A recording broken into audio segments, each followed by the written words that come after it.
Good morning बच्चों।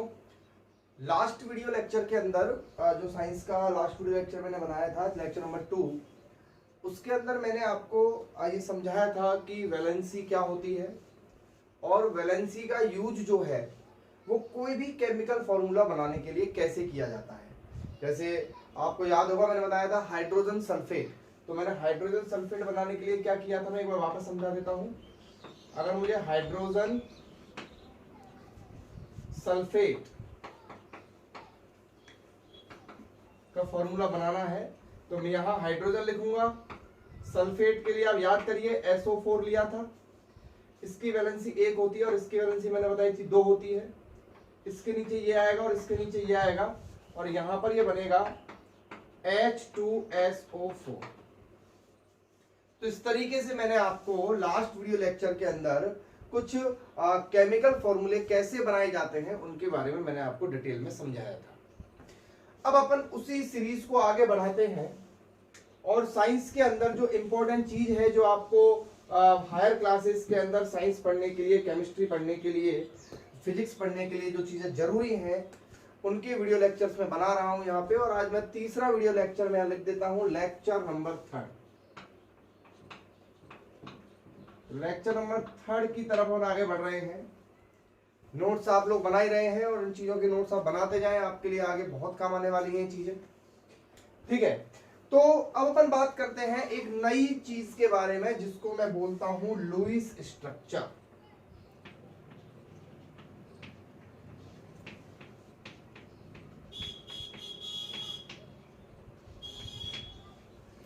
Lewis structures क्या होते हैं, क्लियर?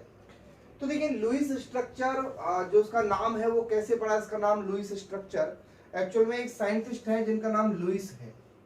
उन्होंने कुछ एटम की स्ट्रक्चर्स को अपने हिसाब से डिफाइन किया था और उन्होंने क्या बताया था, उन्होंने बताया था कि कोई भी एटम है, उस एटम का जो सिंबल है,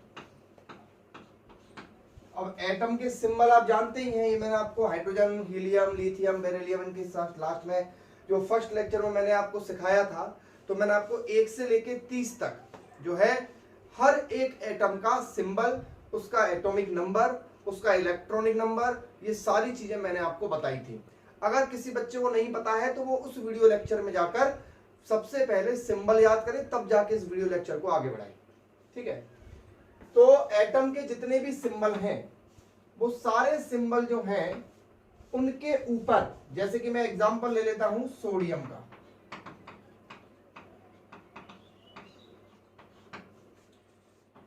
तो सोडियम का सिंबल होता है Na, सबको पता है सोडियम का सिंबल क्या होता है, Na होता है।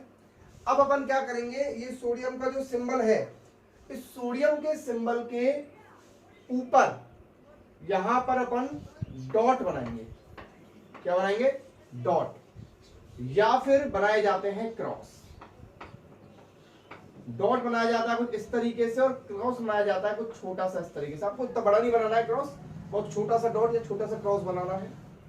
और आपको कितने डॉट और कितने क्रॉस बनाने हैं? आपको बनाने हैं कितने क्रॉस? जितने इलेक्ट्रॉन है आउटर मोस्ट शेल के अंदर। आउटर मोस्ट शेल के अंदर जितने इलेक्ट्रॉन्स हैं उन सारे इलेक्ट्रॉन्स को डॉट या क्रॉस की फॉर्म में प्रेजेंट करना उसके सिंबल के चारों ओर कहलाती है लुईस स्ट्रक्चर। तो अपन लुईस स्ट्रक्चर को डिफाइन कैसे करेंगे? लुईस स्ट्रक्चर को डिफाइन करने के लिए हम क्या बोलेंगे कि representation of dot and cross on around the atom symbol. Symbol of atom के चारों ओर डॉट और क्रॉस को रिप्रेजेंट करना क्या कहलाता है? लुईस स्ट्रक्चर कहलाता है। And the number of dots और cross should be equal to the electrons in outermost shell. अब इलेक्ट्रॉन्स इन आउटरमोस्ट शेल का मतलब क्या हुआ? जैसे सोडियम है, सोडियम का इलेक्ट्रॉनिक नंबर 11 होता है बच्चों, तो 11 का मतलब हो गया 281। तो बताइए कितने इलेक्ट्रॉन है आउटर मोस्ट शेल में? 1 है, तो यहां पर 1 डॉट आ जाएगा इस तरीके से। जरूर नहीं है कि आप यहां लगाएंगे इसको, यहां भी लगा सकते हैं, यहां भी लगा सकते हैं, यहां भी लगा सकते हैं। बट इसकी लुईस स्ट्रक्चर ये होगी। क्लियर। और देखिए अपन बात करें एल्यूमिनियम की। एल्यूमिनियम की बात करें, एल्यूमिनियम का सिंबल Al होता है और इसका 13 होता है एटॉमिक नंबर, सबको पता है। तो ये हो जाएगा 283। तो आउटर मोशन में कितने इलेक्ट्रॉन्स हो गए? 3 हो गए। आउटर मोशन में 3 इलेक्ट्रॉन हो गए, तो 1 2 3 इस तरीके से तीनों इलेक्ट्रॉन्स को अपन इसके चारों ओर लगा देते हैं। और देखिए कार्बन, कार्बन का होता है 2,4। क्या होता है बच्चों? 2,4, बिकॉज इसका सिंबल होता है C और इसका एटॉमिक नंबर होता है 6। तो कितने? 4। तो 1 2 3 4। तो इस तरीके से वैलेंसी को नहीं लगाते, आउटर मोस्ट शेल के इलेक्ट्रॉन्स को उसके सिंबल के चारों ओर रिप्रेजेंट जो कर देते हैं, तो बनने वाली जो स्ट्रक्चर है वो लुईस स्ट्रक्चर कहलाती है। क्लियर। तो आप लुईस स्ट्रक्चर बनाना सीख गए हैं, इस तरीके से अपन लुईस स्ट्रक्चर बना सकते हैं। क्लियर। अगर आपको सबका एटम का सिंबल याद हो और इलेक्ट्रॉनिक कॉन्फ़िगरेशन लिखना आता हो, जो मैंने आपको लास्ट 2 वीडियो लेक्चर्स के अंदर समझाया हुआ है, तो किसी भी एटम की लुईस स्ट्रक्चर लिखना बहुत आसान काम हो जाएगा। क्लियर। तो आप कुछ लुईस स्ट्रक्चर लिखेंगे इसको समझने के बाद। एक तो आपको लिखनी है क्लोरीन की, जो आपको काम आने वाली है। एक आपको लिखनी है मैग्नीशियम की,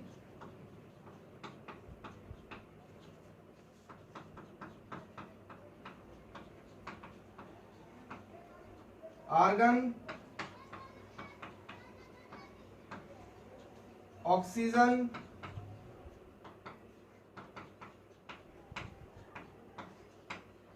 फ्लोरीन। क्लियर। तो इसके बाद अपन next chemical bonding. Chemical bonding नाम से ही आपको पता लग रहा होगा कि कुछ केमिकल्स को बॉन्ड करना है। बॉन्ड मतलब उनको साथ में जोड़ना है। क्लियर।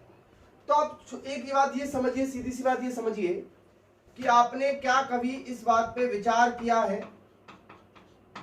कि NaCl, जो सोडियम क्लोराइड है, NaCl है, उस NaCl में सोडियम और क्लोरीन क्या फेविक्विक से चिपकाए हुए हैं? क्या नहीं। इनके बीच में सोडियम, ये सोडियम है और ये क्लोरीन है। और जैसे बात करें अपन CO2 कार्बन डाइऑक्साइड, इसका नाम तो आपने सुना ही होगा, CO2 कार्बन डाइऑक्साइड। तो इसमें कार्बन और 2 ऑक्सीजन क्या आपस में फेविकॉल से चिपकाए हुए हैं? क्या नहीं। तो इनके बीच में बना हुआ है केमिकल बॉन्डिंग। तो उस केमिकल बॉन्डिंग के बारे में अपन पढ़ने वाले हैं। क्लियर। इन सारी चीजों से आप धीरे धीरे जो है बहुत ज्यादा सीख जाओगे इन चीजों को।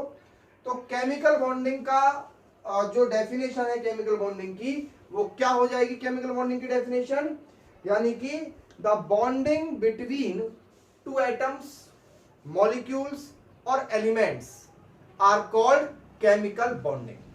या फिर अपन बात करें द बॉन्डिंग, जो बॉन्डिंग, ऐसी बॉन्डिंग जो इलेक्ट्रॉन की वजह से बनती है, उसको अपन क्या बोलते हैं? केमिकल बॉन्डिंग बोलते हैं।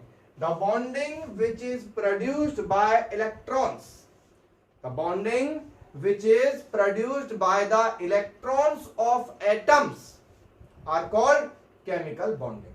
Clear? तो ये तो अपना केमिकल बॉन्डिंग के बारे में होगा कि भाई केमिकल बॉन्डिंग की डेफिनेशन क्या होती है। अब अपन बात करते हैं कि केमिकल बॉन्डिंग कितने तरह के होते हैं। ठीक है, कितने तरह के बॉन्ड बना सकते हैं अपन। तो अपन बात करें कि देयर आर, सबसे पहले तो अपन हेडिंग डालेंगे types of chemical bondings. Types of chemical bondings, तो इसमें सबसे पहली केमिकल बॉन्डिंग जो मैं लिखने वाला हूं वो है फर्स्ट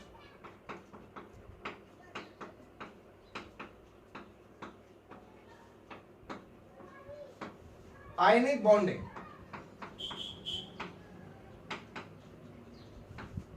दूसरी बॉन्डिंग जो है वो है कोवेलेंट बॉन्डिंग। तीसरी बॉन्डिंग जो है कोऑर्डिनेट। तो चारों बॉन्डिंग के नाम मैंने आपके सामने लिख दिए हैं। पहली है आयनिक बॉन्डिंग, दूसरी है कोवेलेंट बॉन्डिंग, तीसरी है कोऑर्डिनेट बॉन्डिंग एंड फोर्थ है मेटेलिक बॉन्डिंग। आप इनको अपनी कॉपी में नोट कर लें। ये चारों ही जो है आपको इस बार पढ़ने हैं। तो अपन सबसे पहले फर्स्ट नंबर की बात करते हैं, आयनिक बॉन्डिंग क्या चीज होती है। देखिए सारे के सारे जितने भी मैंने आपको चारों बॉन्ड लिखे हुए हैं, इनमें से ऊपर के दो बॉन्ड जो हैं वो आपकी 10th क्लास तक के लिए बहुत ज्यादा इंपॉर्टेंट है। बाकी का कोऑर्डिनेट बॉन्ड और मेट्रिक बॉन्ड आपको हायर क्लासेस में और अच्छे से पढ़ाए जाएंगे, क्योंकि 10th क्लास तक कोऑर्डिनेट बॉन्ड और मेटालिक बॉन्ड का इतना ज्यादा इंपॉर्टेंस नहीं होता है। तो अपन बात करते हैं सबसे पहले यहां पे कि आयनिक बॉन्ड क्या होता है। पहला अपना टॉपिक है आयनिक बॉन्ड। कोशिश करेंगे सारे बॉन्ड्स को आज खत्म करने की इस लेक्चर के अंदर। अब आप बिल्कुल कंसंट्रेशन के साथ इस बोर्ड पर देखिएगा, तभी आपको आयनिक बॉन्ड समझ में आने वाला भाई। तो देखिए आयनिक बॉन्ड के लिए मैं सबसे पहले बोलूं कि भाई एक मैं ले लेता हूं सोडियम। सोडियम मैंने ले लिया है और एक मैंने ले लिया है क्लोरीन। एक सोडियम ले लिया है और एक क्लोरीन ले लिया है। अब इन दोनों में देखना क्या होने वाला है। सोडियम की मैं बात करूं, यहां पे सोडियम के घर परिवार वालों को साथ में यहां लिख लेता हूं मैं। सोडियम का एटॉमिक नंबर 11 है और ये हो जाएगा 281। इधर मैं क्लोरीन के बारे में लिख लेता हूं, 17 है, 287। क्लियर। तो बताइए सोडियम के आउटर मोशन में कितने इलेक्ट्रॉन्स है? 1। तो मैं यहां लिख दूंगा 1, ऐसे डॉट लगा दिया मैंने 1 के लिए। क्लियर, लुईस स्ट्रक्चर बना लिया। इसके आउटर मोशन में कितने इलेक्ट्रॉन है? 7। तो मैं यहां क्या लिख दूंगा? 7 क्रॉस लगा देता हूं मैं। चलो 1 2 3 4 5 6 7। इस तरीके से मैंने इसके चारों कितने क्रॉस लगा दिए बच्चों? 7 क्रॉस लगा दिए। तो ये आउटर मोशन में कितने इलेक्ट्रॉन थे? 7 इलेक्ट्रॉन्स थे। यहां पे मैंने एक डॉट लगा दिया बिकॉज यहां पर एक इलेक्ट्रॉन इसके आउटर मोस्ट शेल में प्रेजेंट था। ठीक है। अब हम बात करते हैं इनकी स्टेबिलिटी की। अब अपन की स्टेबिलिटी की बात करते हैं तो मैं आपको बता दूं, मैंने आपको लास्ट वीडियो लेक्चर में बताया था ऑक्टेव रूल के बारे में। ऑक्टेव रूल के बारे में, ऑक्टेव रूल के बारे में मैंने आपको बताया था कि हर एलिमेंट, हर एटम ये ट्राई करता है कि उसके आउटर मोस्ट शेल में 8 इलेक्ट्रॉन्स प्रेजेंट हों। ठीक है। There should be 8 electrons are present in the outermost shell of any atom and that atom will be stable. अगर 8 इलेक्ट्रॉन्स प्रेजेंट होंगे तो वो जो एटम है वो बहुत ज्यादा स्टेबल हो जाएगा। तो इसलिए अपन बात कर रहे हैं कि ऑक्टेव रूल का मतलब होता है कि 8 इलेक्ट्रॉन प्रेजेंट होने चाहिए, लेकिन यहां पर 1 इलेक्ट्रॉन प्रेजेंट है और यहां पर 1 इलेक्ट्रॉन की कमी है। तो क्या होगा? ये अपना 1 इलेक्ट्रॉन दे देगा, डोनेट कर देगा। अब किसको देगा वो बात की बात है। मान लो कि इसने अपना 1 इलेक्ट्रॉन दे दिया और ये 1 इलेक्ट्रॉन यहां पड़ा हुआ है, ये इस तरीके से। क्लियर। अब जैसे ही अपना इलेक्ट्रॉन देगा तो अब एक नई चीज समझिए आप कि जैसे ही कोई भी एटम अपना इलेक्ट्रॉन डोनेट करता है, जैसे ही कोई भी एटम अपना इलेक्ट्रॉन डोनेट करता है तो 1 इलेक्ट्रॉन डोनेट करता है तो उसके ऊपर प्लस का चार्ज आ जाता है। 2 इलेक्ट्रॉन डोनेट करता है तो उसके ऊपर +2 आ जाता है, क्योंकि नॉर्मल सी बात है इलेक्ट्रॉन पे कैसा चार्ज होता है? नेगेटिव चार्ज होता है। और जब उसने इलेक्ट्रॉन डोनेट करा तो एक प्लस रह गया उसके ऊपर। ठीक है। तो इसे सोडियम ने अपना 1 इलेक्ट्रॉन डोनेट किया तो ये बन चुका है, इट बिकम्स Na+। क्या बन चुका है बच्चों? Na+। और इसने इस इलेक्ट्रॉन को जो है वो रिसीव किया। इसने जब इस इलेक्ट्रॉन को रिसीव किया तो रिसीव करने पर बनता है नेगेटिव। इस पे आ गया नेगेटिव चार्ज। एक इलेक्ट्रॉन जो है वो रिसीव किया तो एक नेगेटिव चार्ज आएगा। तो समझे बात को? मैं यहां लिख देता हूं, इसको आप अपनी कॉपी में नोट कर लें कि इलेक्ट्रॉन जब डोनेट किया जाता है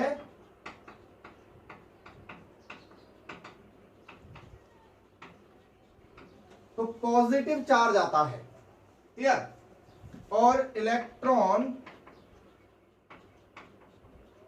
एक्सेप्ट किया जाता है तो नेगेटिव चार्ज आता है। अब जितने इलेक्ट्रॉन एक्सेप्ट किए जाएंगे उतना ही नेगेटिव चार्ज आ जाएगा, क्लियर। अब एक नई चीज और कि अगर इलेक्ट्रॉन डोनेट किया जाता है और पॉजिटिव चार्ज आता है तो उस बनने वाली चीज को अपन कैटायन बोलते हैं। क्या बोलते हैं? कैटायन बोलते हैं। और जब इलेक्ट्रॉन एक्सेप्ट किया जाता है तो बनने वाली चीज को एनायन बोलते हैं। Cation and anion. तो बच्चों ये क्या बन चुका है? ये बन चुका है कैटायन और ये बन चुका है एनायन। चीजों को समझने की कोशिश करिए, आपकी केमिस्ट्री इंप्रूव होने जा रही है अब धीरे धीरे।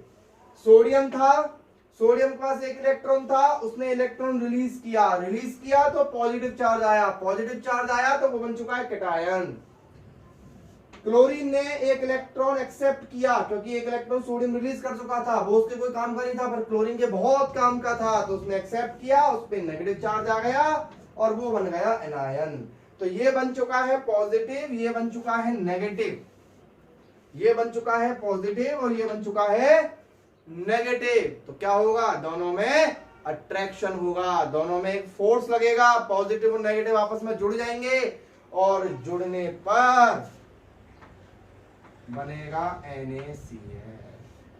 तो इस तरीके से NaCl बनने की पूरी घटना जो है वो संपूर्ण होती है। अब अपन बात करें कि सर ठीक है NaCl के एग्जाम्पल के बाद एक एग्जाम्पल से और क्लियर करना पड़ेगा, तो मैं अब एक एग्जाम्पल आपके सामने और लेता हूं आयनिक बॉन्ड का।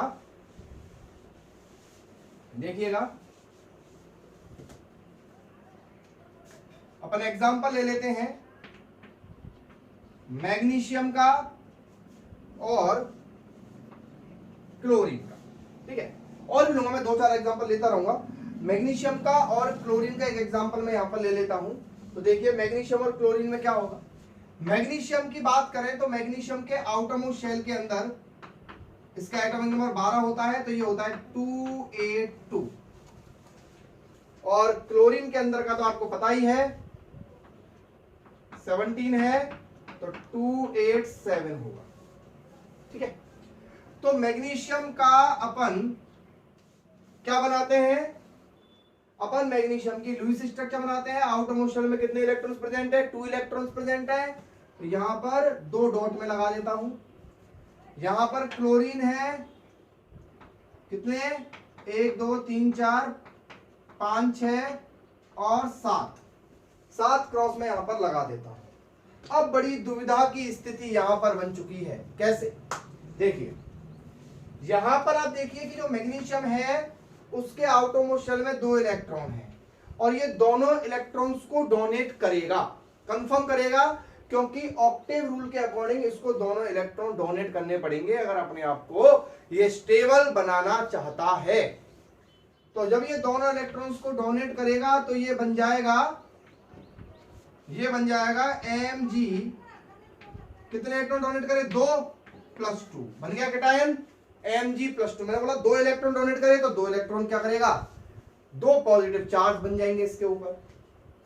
अब बात करें क्लोरीन की अपन, तो क्लोरीन जो है अब इसने अपने दोनों इलेक्ट्रॉन डोनेट कर दिए, एक इलेक्ट्रॉन ये रहा और एक इलेक्ट्रॉन ये रहा। पर लेकिन आप समझने की कोशिश करिए कि ये जो क्लोरीन है इसको तो एक ही इलेक्ट्रॉन चाहिए ना बच्चों, इसको तो एक इलेक्ट्रॉन चाहिए, ये 2 थोड़ी ना ले लेगा, क्योंकि एक इलेक्ट्रॉन लेते इसके पास तो 8 कंप्लीट हो जाएंगे। तो ये तो बोलेगा कि साहब एक इलेक्ट्रॉन को मैं लूंगा नहीं, तो क्या इन दोनों के बीच में बॉन्ड बनेगा? नहीं सर, नहीं बनेगा। दोनों की कंडीशन सेटिस्फाई होनी चाहिए। ये कह रहा है कि मैं 2 दूंगा, ये कह रहा है कि मैं 1 लूंगा, नहीं बनेगा बॉन्ड, ठीक है। तो क्या करना पड़ेगा? हमको एक और क्लोरीन लेना पड़ेगा। जब हम एक और क्लोरीन यहां पर लेते हैं तो उसके भी 7 इलेक्ट्रॉन्स प्रेजेंट होंगे इस तरीके से, और ये वाला इलेक्ट्रॉन इस क्लोरीन को दिया जाएगा, क्लियर। तो अब जैसे मैंने आपको सोडियम वाला एग्जांपल बताया था, तो सोडियम वाले एग्जांपल में क्या था, एक एटम था सोडियम के पास, क्लोरीन को भी एक इलेक्ट्रॉन था सोडियम के पास, और क्लोरीन को भी एक इलेक्ट्रॉन चाहिए था, तो दोनों में इजीली बॉन्ड बन गया। लेकिन अगर मैग्नीशियम और क्लोरीन की बात करें तो एक मैग्नीशियम 2 इलेक्ट्रॉन रिलीज कर रहा है, तो एक क्लोरीन से काम नहीं चलेगा, तो आपको 2 क्लोरीन लेने पड़ेंगे। 2 क्लोरीन लेने पड़ेंगे तो ये बन जाएगा Mg+2 और ये बन जाएगा Cl- और ये बन जाएगा Cl-। अब इनके बीच में होगा अट्रैक्शन, Mg+2 और Cl-, तो एक Mg है और 2 Cl हैं, तो फॉर्मूला बनेगा MgCl2। मैग्नीशियम क्लोराइड का फॉर्मूला है ये MgCl2। मैंने आपको जो तरीका बताया था केमिकल फॉर्मूला बनाने का, आप उससे भी इसको चेक कर सकते हैं, MgCl2 ही होता है फॉर्मूला। क्लियर? अच्छा, अगर मान लो कि मैं मैग्नीशियम के साथ ऑक्सीजन लेता, मैं मैग्नीशियम के साथ यहां पर ऑक्सीजन लेता, तो ऑक्सीजन का एटॉमिक नंबर 8 होता है, तो ये 2,6 होता। क्लियर? 2,6 होता, तो यहां पर ऑक्सीजन पे कितने आते, 1 2 3 4 5 6। अब इसको कितने इलेक्ट्रॉन की जरूरत है, ऑक्सीजन को 2 इलेक्ट्रॉन्स की जरूरत है। ये कितने डोनेट कर रहा है, 2 डोनेट कर रहा है, काम हो गया, दोनों का नहीं हुआ, तो ये डोनेट करेगा और ये उस दोनों को एक्सेप्ट कर लेगा, तो Mg+2 हो जाएगा, O पे -2 हो जाएगा, इस पे +2 है, इस पे -2 है, दोनों के में बन जाएगा MgO। एक ही ऑक्सीजन से काम चल जाएगा, 2 ऑक्सीजन की जरूरत नहीं पड़ेगी। क्लियर? तो इस तरीके से आयनिक बॉन्ड का फॉर्मेशन होता है। अब मैं बात करता हूं कि आयनिक बॉन्ड जो है उसकी परिभाषा, उसकी डेफिनेशन आप लोगों ने पूरी बॉन्डिंग के ड्यूरेशन में क्या सीखी।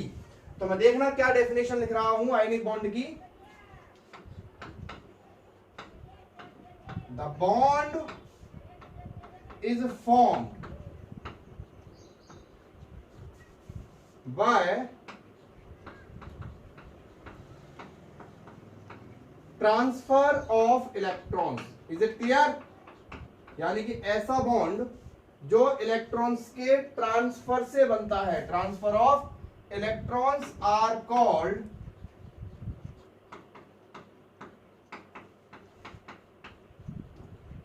आयनिक बॉन्ड। क्लियर? यानी कि ऐसा बॉन्ड जो इलेक्ट्रॉन्स के ट्रांसफर से बनता है उसको अपन आयनिक बॉन्ड कहते हैं।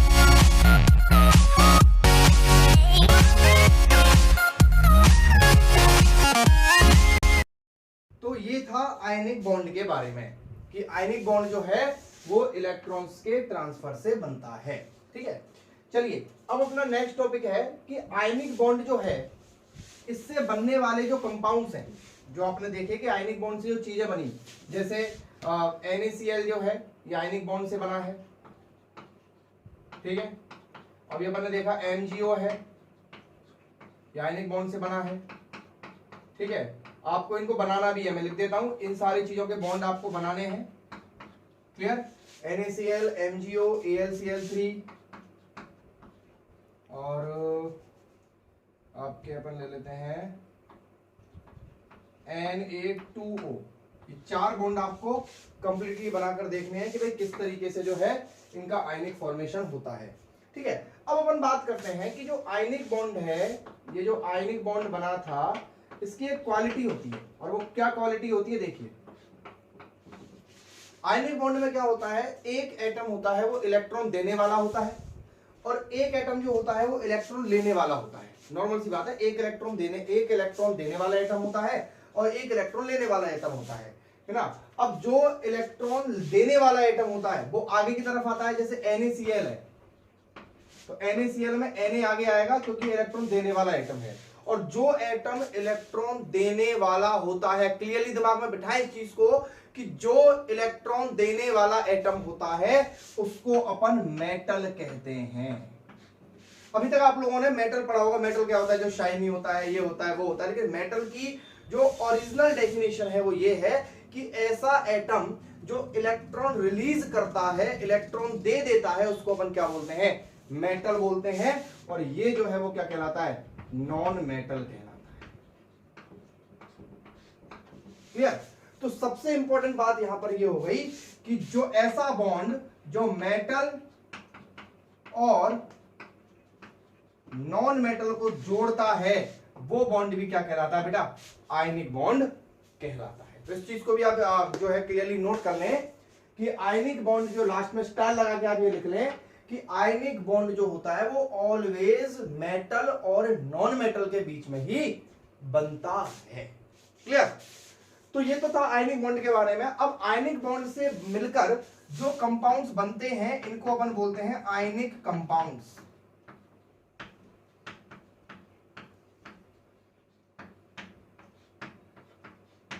Ionic compounds. अब इन आयनिक कंपाउंड्स की कुछ प्रॉपर्टीज मैं आपको बताता हूं जो नॉर्मल प्रॉपर्टीज है। पहली बात तो ये कि ये हमेशा सॉलिड होते हैं, इनका नेचर कैसा होता है, ये हमेशा सॉलिड होते हैं। दूसरा मैं बात करूं सॉलिड के अलावा कि ये जो होते हैं ये हमेशा हार्ड होते हैं और ब्रिटल होते हैं। हार्ड होते हैं, बहुत ज्यादा हार्ड होते हैं, इनके बीच का बॉन्ड बहुत ज्यादा हार्ड होता है। और ब्रिटल मतलब इनका अगर पूरा एक क्रिस्टल का टुकड़ा ले लिया जाए तो गिरते टूट भी जाता है, लेकिन इनके बीच का बॉन्ड नहीं टूटता है। सर ये समझ में नहीं आया, मतलब हार्ड भी होता है गिरते टूट जाता है, सर कैसे? अब जैसे चौक है, ठीक है, अब ये चौक है, कैसे चलती है? वाइट चलती है। क्यों चलती है वाइट? क्योंकि इसके अंदर बॉन्ड बना हुआ है CaCO3, कैल्शियम कार्बोनेट है ये। क्या है ये? Calcium carbonate. कैल्शियम कार्बन और ऑक्सीजन के बीच में बॉन्ड बना हुआ है, जिसकी वजह से इसका कलर कैसा हो चुका है? व्हाइट। क्लियर? तो क्या इस चौक को जब मैं गिरा दूंगा तो क्या ये ब्लैक चलने लग जाएगी? क्या नहीं, ये व्हाइट ही चलेगी। क्यों? क्योंकि बॉन्ड बहुत हार्ड है, बॉन्ड नहीं टूटेगा।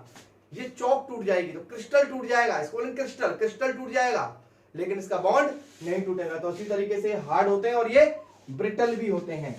तीसरा में अपन बात करें कि in solid state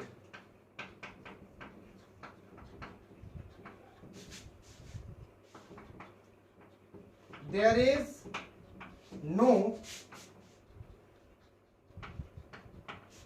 conduction of electricity, but बहुत इंपॉर्टेंट चीज है ये, कोई नहीं बताएगा, बहुत ध्यान से सीखो। But in liquid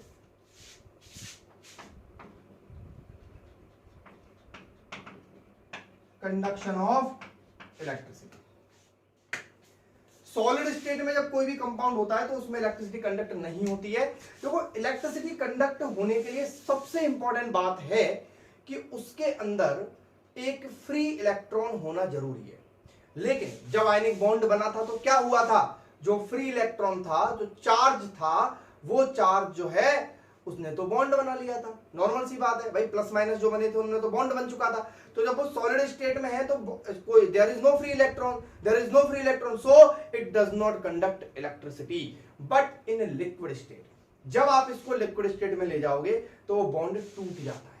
liquid state में जाने पर जब बॉन्ड टूट जाएगा, बॉन्ड टूट जाएगा तो क्या होगा? वहां पर चार्ज बन जाएगा, यानी कि NaCl किस में टूट जाएगा? Na प्लस में और Cl माइनस में। और जब बॉन्ड टूट के चार्ज बनेगा तो चार्ज जो है वो तो इलेक्ट्रिसिटी कंडक्ट कर ही देगा।